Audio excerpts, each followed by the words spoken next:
please, speakers. Thank you. You can have a seat. Sì, sì, sì.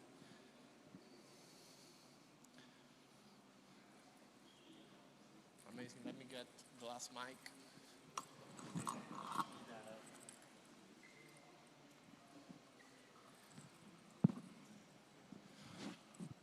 Okay, guys, it's my incredible pleasure to finally moderate this panel.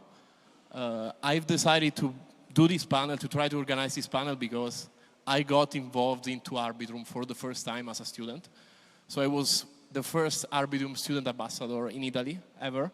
And Ricardo really helped me to, like 3 years ago, to get involved into the ecosystem, run events.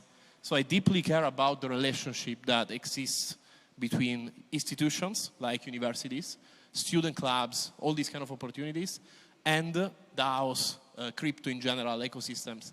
I think the main advantage of crypto is that we are super open. We like to involve people. And so this panel aims to explore this kind of relationship and see how different players can engage in a successful relationship moving forward. We have, not super in order actually, but we have Atomist from Castle that you already met. Then we have Ricardo from Abritrum Foundation, Francesco, Paolo, Patti from Bocconi, and Giacomo Vella from Observatory of Blockchain at Politecnico di Milano. So we have quite an interesting combination with 2 universities and research hubs in university. One kind of very vertical research and advisory firm in crypto that though collaborates with DAOs and institutions.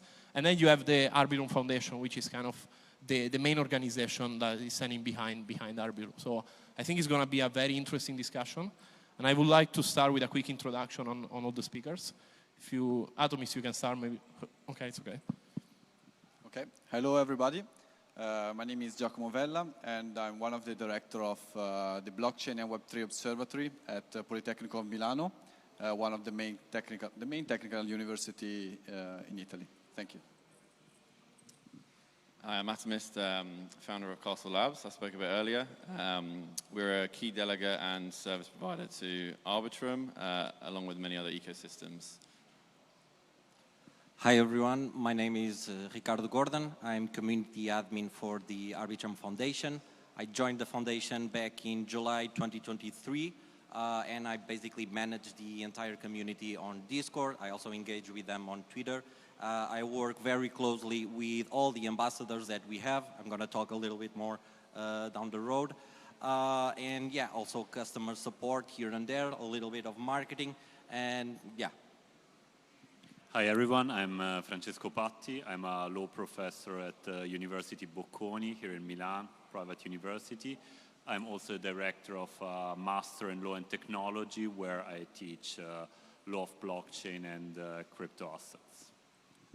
Amazing. Thank you for the intros. So to start setting the tone, I would like to start with Ricardo from Arbitrum Foundation, because it's the Arbitrum Day, so I want to kind of set the tone, starting from there. As a member of such an important organization in crypto, like how do you see this relationship between institutions that are external, can be university, can be also the DAO itself can be an institutions, and the interconnection with the actual crypto ecosystem? Like, how do you think this relationship can keep being successful? And if there are like any frameworks or best practice that you saw over your experience at Arbitrum in shaping this kind of collaboration, which can be very, very complex? Yeah, very interesting question, because one of the amazing things that we have in Arbitrum is the initiative that we have, which is the Ambassadors Program. And Andrea is actually the living proof of the Ambassadors Program. So basically this program, it was launched back in late 2023, and it's basically a program that we open in collaboration with different universities, with different blockchain clubs, in different institutions. And basically it's people that want to, on one side, to onboard on blockchain and still learn more about blockchain. How does it work? What are the benefits? At the same time, learning about the Arbitrum ecosystem. And with this program, with the Ambassadors Program, we basically help these people.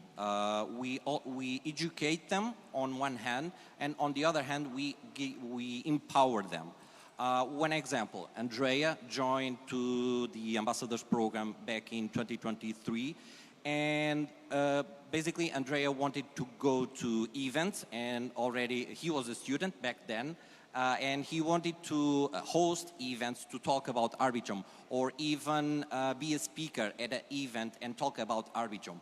And what he could do, and he actually did, was basically he had support from the foundation, in the sense that we gave him the tools that empower him to go to these events and talk and teach other people about blockchain and about Arbitrum. Because this is a very important thing, because nowadays we are starting to see more and more young people and young professionals and students interested in blockchain. On one hand, they want to learn. On the other hand, they want to literally build a career with blockchain. And this is exactly when programs like the Ambassadors Program comes to place, because it literally connects blockchain with universities, and then the students, the professionals, go out there and talk about the benefits of Arbitrum, the benefits about blockchain in general. So I would say that it's a very important thing to have these kind of collaborations, these kind of initiatives with universities, with students, because those people, those students in the future, they are going to be the ones building blockchain, and they are going to be the ones being here in 10 years from now and doing this panel, for example. So we need to invest in these people with these kind of initiatives. That's amazing. Like, and I can surely relate to that, you know, because like, I just started as an ambassador, and now I have the opportunity to kind of moderate this panel and create this opportunity. So I think like it definitely makes sense to empower the students. On this, I have like a question for Atomist. Something more on the institutional end. So, you know, academia is just one part of the institutions, but there are many players that could potentially be involved into the technology. And you as Castle, you mentioned before, you contribute to Arbitrum, to the DAO in many different ways. Like, how do you think you as a player, so kind of as a vertical firm that is not part of the DAO directly but collaborates deeply, how you can facilitate this to keep happening? What do you think are some cool things you might want to do in this flow? Not necessarily academia, institutions in general in the future. And how you think this can benefit the ecosystem at all, and then obviously Arbitrum as a technology? Yeah, thank you. Yeah, probably interesting. I have a different lens to Ricardo from like the DAO side. We have different blockchain societies, like as delegates within the DAO. A lot from the US actually, and we see some of these members from these institutions come up and be formed into other DAOs, into Arbitrum DAO, into other protocols. So there is some sort of like stepping stones up from students into these places. We at Castle haven't dealt with it too much. Definitely would love to like chat more to Ricardo and the foundation about how we can support these kind of things. I guess we kind of spun out as a business from a community. So we've had many like smaller grassroots initiatives across like the trenches on chain, if you will. So many students or dropouts, etc., coming and trying to figure out like where's their place on chain, can they like make a living from the space, can they invest, they want to learn. So we started out as a community trying to just help upskill people, all just being in it together. So kind of like a little research institute of ourselves, and over time we've evolved and grown to begin servicing big players in the space. So, you know, you don't necessarily need an institution or an academic unit to get off the ground and do something yourself in crypto. That's what makes it so special. On our side, we do a lot of like research, probably at like a similar institutional level. So we're always looking for like new, like hungry researchers and people who are like excited about the tech and want to contribute to the space. But yeah, I think we don't necessarily get enough access to the universities, or they're not as present in the crypto space as they could be. Obviously, anyone can get involved in a DAO. We recently saw like BlackRock coming onto the forums and taking part in some of the treasury management activities we have, deploying real-world assets on Arbitrum. But sometimes we maybe can do better at like advertising this, and probably this is like part of the work Ricardo does. Yeah. Yeah, this makes sense, and like it was also my feeling, you know, getting involved myself into kind of this interaction. And on this, I'm gonna shift for a question to Francesco. Like, I was a university student, and I had to really struggle on my end to kind of get the connection to the industry, while still the university was actually investing a lot on learning and teaching about this technology. Like me, myself, I follow like 3 Bocconi courses on blockchain technology in general, but there was a difficulty in like connecting that then to something practical on the crypto ecosystem side. Like when you kind of develop these programs, structure these lessons, what is the main goal that you wanna achieve as a university, as an institution? Is it to educate, or you think there could be some more connections to the industry to kind of create? Yeah, thank you very much for the question. And I think that like being an academic dealing with crypto, I think you have like 3 different areas of practice. One is really purely academic, like doing research in the field of blockchain and crypto assets.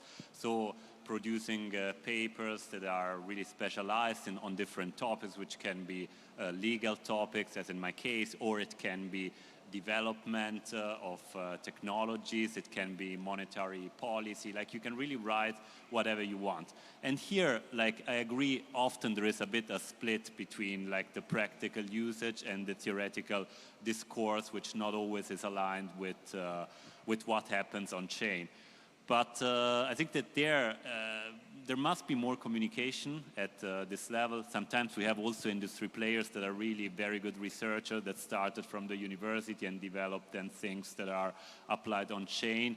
But I would say that there must be a bit more mutual interest. My feeling is that from the persons that we find like each day, a lot do not believe in university research. They say we have to act spontaneously and do our stuff, like follow our inclination. But I think that having an academic background might be always good.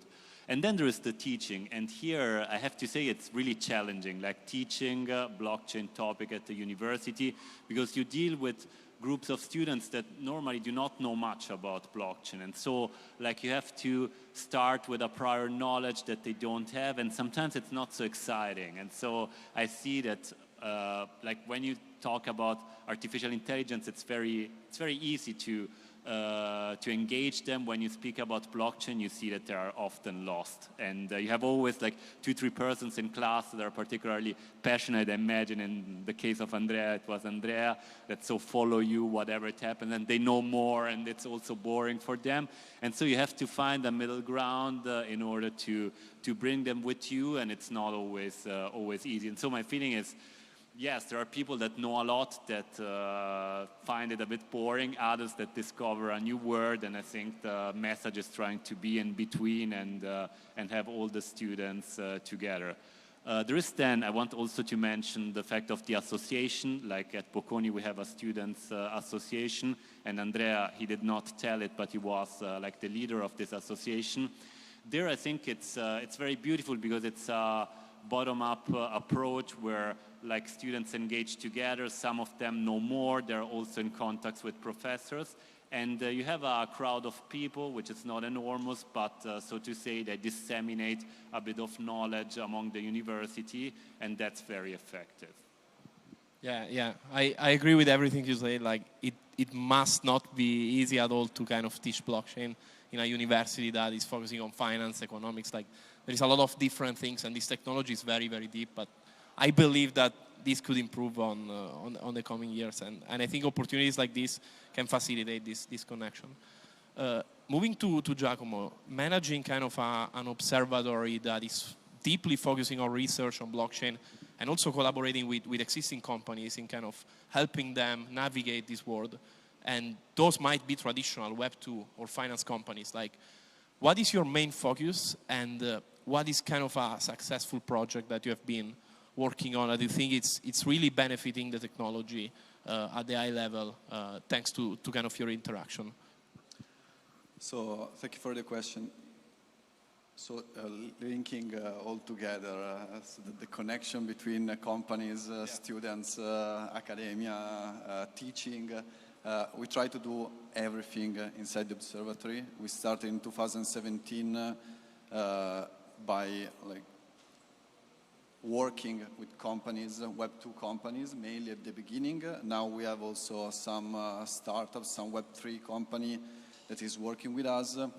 Basically, our idea is to create this platform on which all the market can come together and discuss on the evolution of this technology, but discussing it not from, let's say, I'm not coming to the observatory, to the Politecnico, because I want to sell something. I don't want to market my technology, but I want to understand really together in a, let's say, pre-competitive space how to use this technology, because, I mean, for some use cases, it's pretty clear. For others, there is still a lot to learn. So our objective is to make this market grow, putting together all the companies that are interested in this, and also, of course, students, and creating some research that is, yes, inside the academia. So some is for publishing articles, but it has always have to have some aim to practice. So the research, our main goal right now is to understand how to create new businesses, new business model in the Web3 with this technology. And how can we teach this to students? Maybe when we don't have a course on blockchain, but we have many different lessons in different technology innovation courses. And there we have like 1 hour, 2 hours, 3 hours to say, okay, now you have to understand blockchain. Crazy, okay? I remember in 2017, 2018, we were like trying to teach how Bitcoin works. In 1 hour, 2 hours, it was impossible, okay? So right now the difficulty is to get them to grasp the idea of blockchain, Web3, how it can be the revolution for the new web in the future, how companies are actually using it. So they won't know everything, but they will know something that will spark their enthusiasm, their curiosity.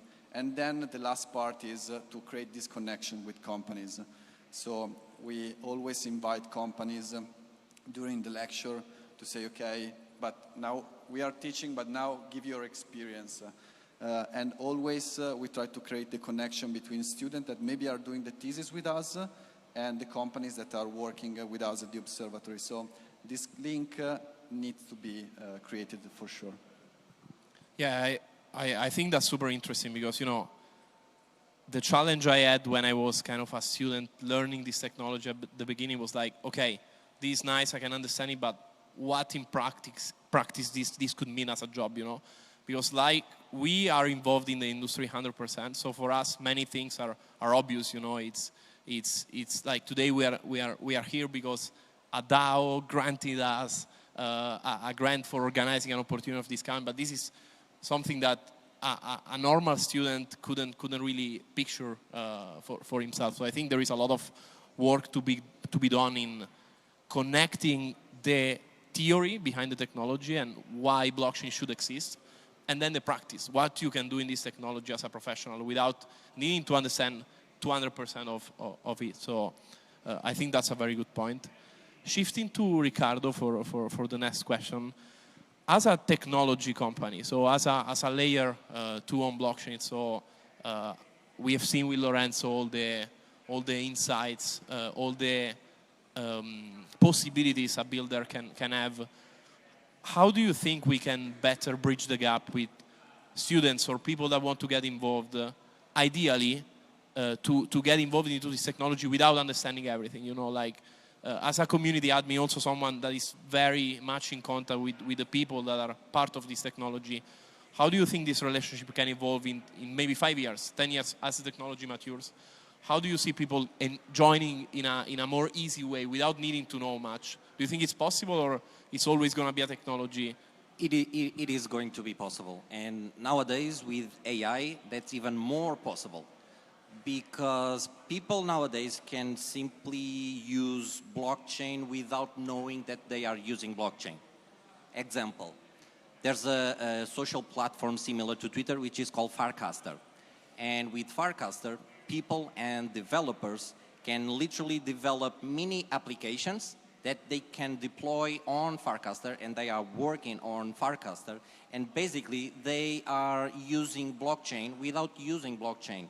Another example, we saw a few bots, AI bots on Twitter. And basically, people could literally do a post on Twitter saying, hey, please buy me $10 of the ARB token. And the bot would reply, would connect his wallet and do the swap, and that is it. And the person didn't have to do anything. But behind the scenes, what was happening was basically the bot literally submitting a transaction into blockchain and swapping the USDC that this person have for an ARB token. So these are little examples of what people can do and what people can use nowadays to use blockchain without knowing they are using blockchain. But this comes with a few challenges, but at the same time, opportunities. So about the opportunities, we are seeing nowadays, thankfully to some blockchain clubs and institutions and class and courses, we are getting more and more young people interested in blockchain. Most of them perhaps about gaming, for example, because gaming is one of the easiest ways for someone to be onboarding on blockchain, because they are playing a game, but once again, it's one of those examples that they are playing a game, they are using blockchain without knowing that they are using blockchain. But while they are playing, they know that they have a character, and the character is an NFT. And the person is going to ask themselves, okay, but what exactly is an NFT? And then it's going to do some research. And then it's going to research, okay, but this NFT works in a blockchain. But what exactly is a blockchain? And this person, step by step, is learning about blockchain. So this is another example of how to onboard people to blockchain. But on the other hand, we are here advocating for blockchain. We are here advocating for crypto. And most of us understand the benefits that crypto and blockchain can have to the real life. But unfortunately, there are still some misconceptions about crypto, because unfortunately on social media, sometimes we heard about a huge hack, for example, or a huge scam, and the impact that these news have for people like us that are advocating and pushing and doing work to push blockchain and to push adoption. Just one single news, it can completely destroy all of our work. But thankfully, we have people like us, all of us, still pushing out there. I don't know if I answered the question. Hopefully. Yeah. Absolutely. Like the question was like, what can we do to bridge this gap? And I think it makes sense. You know, there is a lot of things you can do, but like this example makes sense. I actually could be here like talking on how exactly can we do that. For example, even with Stylus, we have a lot of young people in India, for example, even Indian ambassadors that they already have a background, they already know how to develop. And with Stylus, for example, they are super interested and they are already playing around, develop their own applications, their own projects. So once again, it's one of the tools that we provide them. Also, with the Ambassadors Program, we do a lot of workshops with people that are already working in Web3. So we also gap the bridge between connecting students to companies. So yeah, just another example on how to do that. Yeah, amazing. No, thank you so much. And moving to Atomist, one second. Like, I'm also kind of a member of Castle. I write a few articles for you guys when I can, and I think it's an amazing kind of type of company that is very peculiar to crypto. You know, like it started from a community of writers, then evolved into a research firm. Now you do a lot of DAO work, so you do a lot of kind of helping to manage these funds correctly.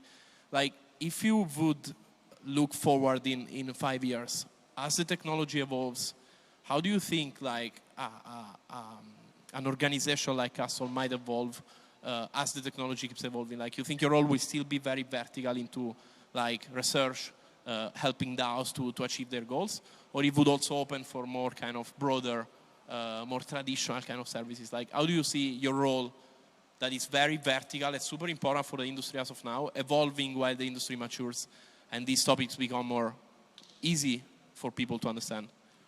Yeah, definitely. It's super interesting. Like I myself, definitely at the start, was writing a lot about like the technical complexities of blockchains and protocols and trying to abstract those technicalities away from the reader and really educate them on like what this protocol does, what this chain does. Like, you know, I was writing about Nitro the day it launched and like all the upgrades. So we're probably going to see like less and less of this requirement, like educating users, because at the moment, as we've said, like the onboarding is so difficult. You have to understand like what a wallet is, like what your security assumptions are, like what chain you're on, what bridging is. So there's a lot of education that has to happen, and therefore that needs to be the focus of a lot of content at the moment. That will kind of die off for sure, like as we move forward, and therefore like our focus and our like content that we push out, especially in the media side, will be more like about narratives than it will be about like the technology itself. And the protocols and chains will follow a similar suit, right? There'll be less trying to explain their technology to people. Obviously that the technology explainers will still be needed to devs, but at the moment it's needed to retail as well. So we'll move away from that and we'll be focused on selling them, you know, a dream of a product or whatever. And it'll be more like traditional Web2, like marketing or strategic advisory consultancy. At the moment, I guess it's very specific. You need to know an extremely like high amount around crypto culture, blockchain, and technology to be able to even think about like advising some niche DeFi protocol, right? Which is why we found a gap there, you know, where other like consultancy firms like weren't going to come and do that when the risk is so high. So I think that's probably the main point. We do a lot of work in DAOs at the moment, and it's kind of been unstructured sometimes, like helping run operations, run incentive programs, run grants, a lot of experiments, and what you'll see is it probably move to more like strategic control and then coming to hire like a strategic advisors to help on very specific niche questions that they want to solve and grow towards. And that will, in my opinion, be more and more about distribution channels and access to users. And we'll see more importance of, you know, companies that have that distribution be more and more important. So your Coinbase, your Robinhoods, like these guys using crypto and Web3 technologies within their applications and their users kind of not knowing that that's happening at all, yeah. That's super interesting. And like, I know Professor Francesco it's a law professor, no? So the main focus you have at Bocconi while teaching, it's law and technology law. Like on all these topics that we discussed. So like we discussed very technical topics, you know, like there are companies operating into a very particular environment, also regulation-wise in crypto. And I think that's also maybe a barrier for institutions and more universities to get involved, because there is still not much clarity on what can be done, what should be done, and what will be able the industry to move forward in the coming years. Like, as a law professor, like, how do you think the regulation impacts directly the involvement of these kind of players in crypto, and how do you think this will evolve as we get more clarity over the next few years? And how do you think it's important? Like, because to me, it's a crucial factor for onboarding, but it's way often forgotten in crypto as a topic. So, how do you see this evolving? Yeah, so I mean, everyone is seeing crypto as becoming a bit more institutional, and I think that this is really due to new laws that were enacted in the European Union. We are, of course, like the masters of new regulations, perhaps also with an approach which is too far-reaching, almost always. And if there are laws, if there is recognition, if there are authorities that control, then like new players that are more traditional and institutional, they feel safer and they access the space. But they access a space in a way that is a bit different than what we are used to see. And so, like, what I'm seeing right now is the fact that there is a kind of division of what is becoming an institutional crypto that is done by big players of, that were crypto native, for instance, Coinbase or other exchanges, and also traditional players as banks that are accessing the space, like Morgan Stanley. We hear a lot of news. And then there is a very interesting part that remains, so to say, outside, that is more experimental, which is the DeFi space and the DAOs. And I think that in this part, like, learning by doing is really the main principle. Like, people have to go in to understand, to try to find their inclination, follow their interests. Having like Castle Labs with this writings helps a lot also to understand. And so I think it's a very peculiar field, because I think you can learn more by being alone and getting your resources, trying and seeing. Like, this is something very peculiar, which I think that the law will not erase, because blockchain has this like unstoppable and open flavor that I hope will remain untouched also to the future. So overall, I think it's a welcoming aspect, the fact that institutions are entering, but we need always to preserve a bit this nerdy space where nobody understands exactly how it is happening, but it's where actually experimentation finds place. Yeah, that's a great answer. I think I agree. Like, crypto must kind of own these kind of peculiarities, and that's a very differentiator and kind of also unique selling proposition for us. At least that's what got me in love culturally to this technology. So I agree with you. Moving to Giacomo for a question, like, we spoke about with Castle about research, and I was involved. I'm involved in Castle, and I see that always the research, it's very it's changing a lot based on what kind of the latest narrative and the hot technology being developed as of now is, because in this industry, like, every day there is a new one, and it's also a big one. Like, it's not that every day there is a new random thing. Like, a lot of free big innovations are coming in different sectors. Like, can be AI and crypto, can be decentralized trading, can be like InfoFi. Like, there is many trends that are coming, which are those super vertical into the crypto ecosystem. You as a university, so as an entity inside a university, how do you prioritize your research topics? Like, how do you follow trends without changing your mind? Because I guess that for doing a paper, for doing an actual research, it takes quite a lot of resources and time. So, like, how do you go in? Do you have any frameworks that you use for deciding which are the research topics you should focus on? Or how do you decide, let's say, what to write about, what to research about? So first of all, it's true. Like, when we are doing a new lesson, it's always you cannot ever use the same slide as the week before, because there is a news. You have the ranking with the Terra in the top 10, so you have to change everything and say, you know, why there was a problem. So it's always changing. Our perspective is 360. So we are not focusing only on finance or crypto. We try to understand everything that is connected to the space. So there are some trends that are, of course, macro trends that are always the same. And how we try to understand what are the trends that are actually relevant to understand, to research, is by talking with companies, with startups, by actually understanding what are their questions. So in the end, of course, you have to be rigorous, you have to add to the scientific literature, but you have to also answer to some question. For example, one of the last relevant question that we also, as a researcher, as people that know the technology, that know how it's working, is, like I said before, on the business model that are running in the Web3.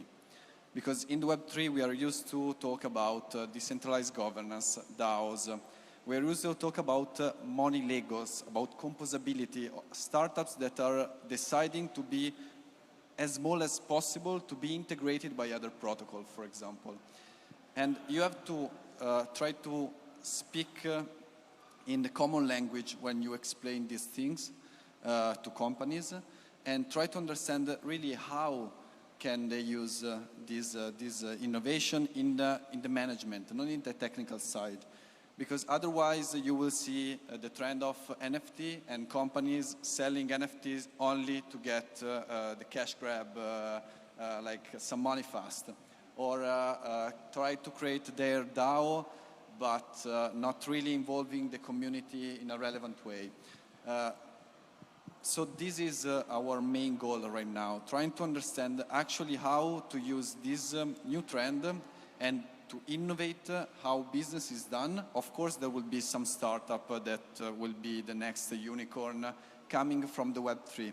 But we have to try to create this connection to this conversation between Web2 and Web3, because right now they are talking different languages. In tech, on the tech side, actually I think it's easier, because in the end the technology is there. Of course it's evolving, it's very complex and so on, but then the narrative on the business, the management side is underdeveloped. We know about finance, we know that we can tokenize finance, and everybody agrees from Consob to the small startup. I mean, not all Consob, but except someone in Consob, but everyone agrees that the tokenization will be the future of finance.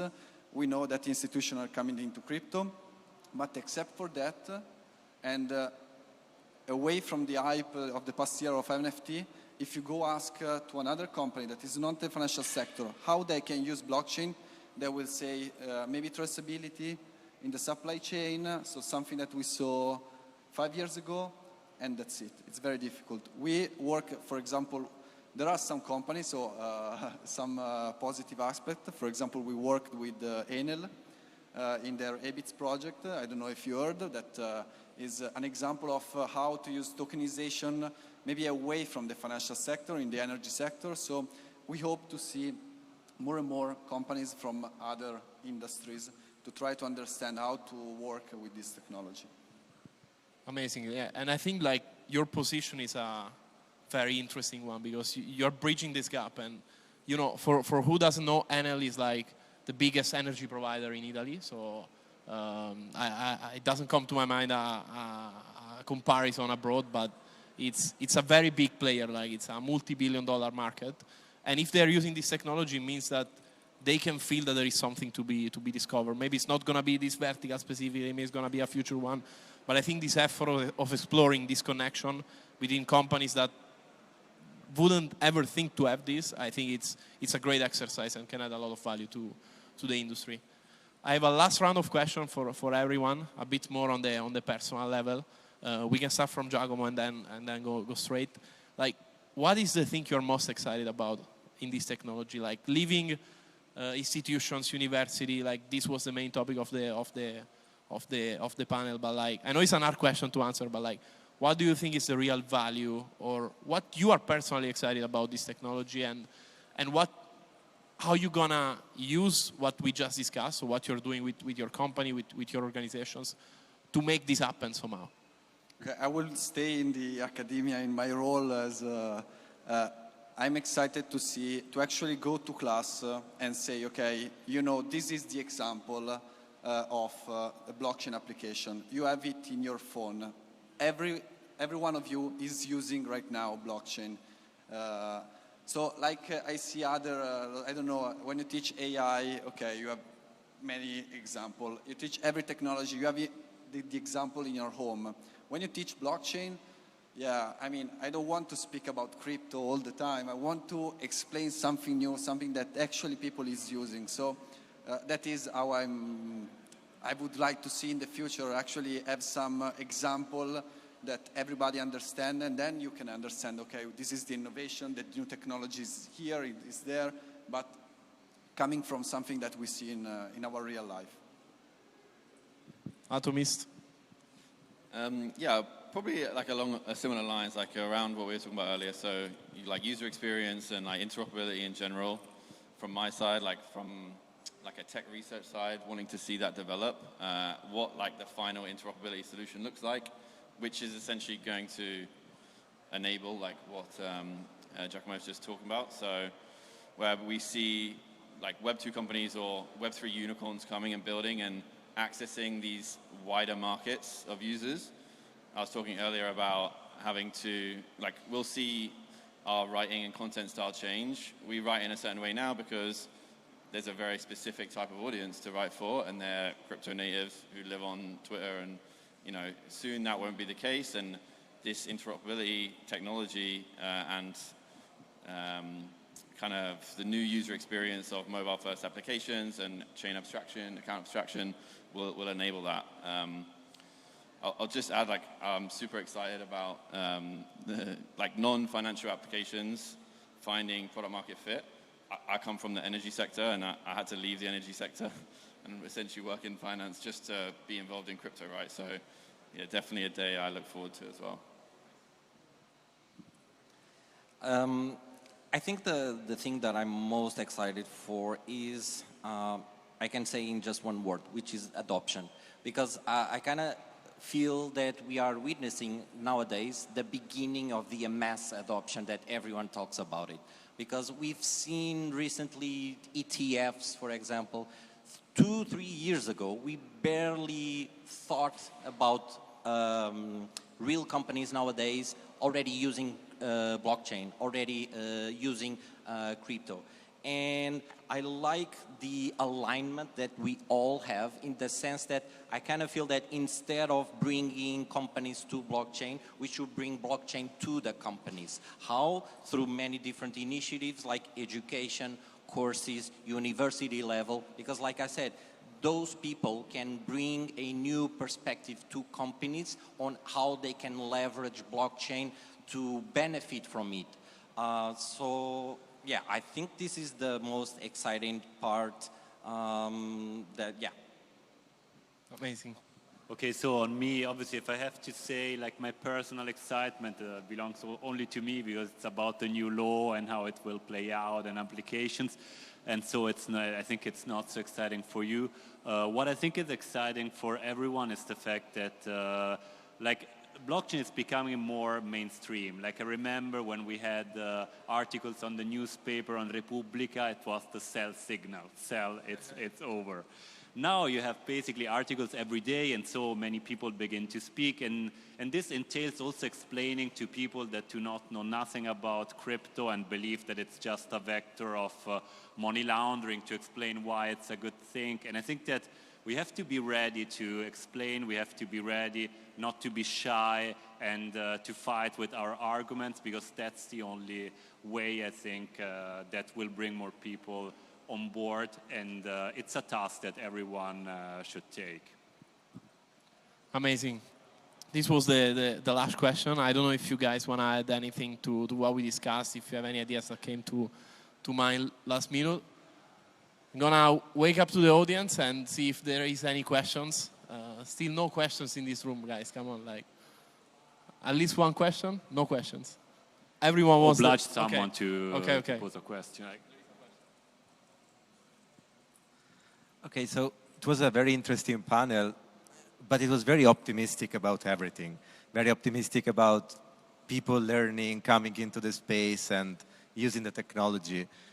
But what do you think is the negative side right now? Because for every one user that tries a DeFi protocol, there are 1,000 users who just want to farm an airdrop and that's it, get out and never come back, or sell tokens to basically extract as much money as possible from the system.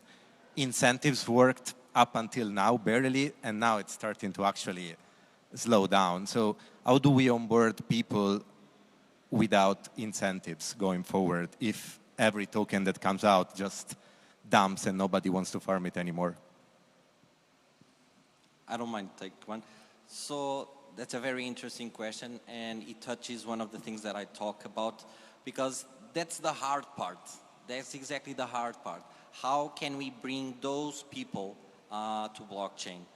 Because it just takes one single news on media about a crypto scam to make a lot of people step away from blockchain and never touch it anymore.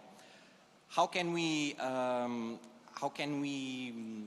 make those people not thinking what they are thinking and try to fix those misconceptions that they have about the crypto scams and blockchain and crypto in general?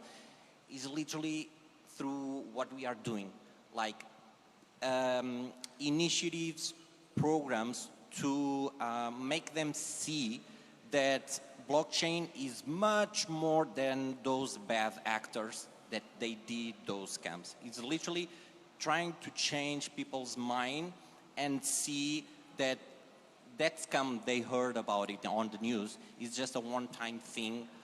Yes, it happened. There are other scams here and there, but if they are educated enough, they can travel around the DeFi ecosystem in a safely manner. They need to understand and differentiate the good from the bad.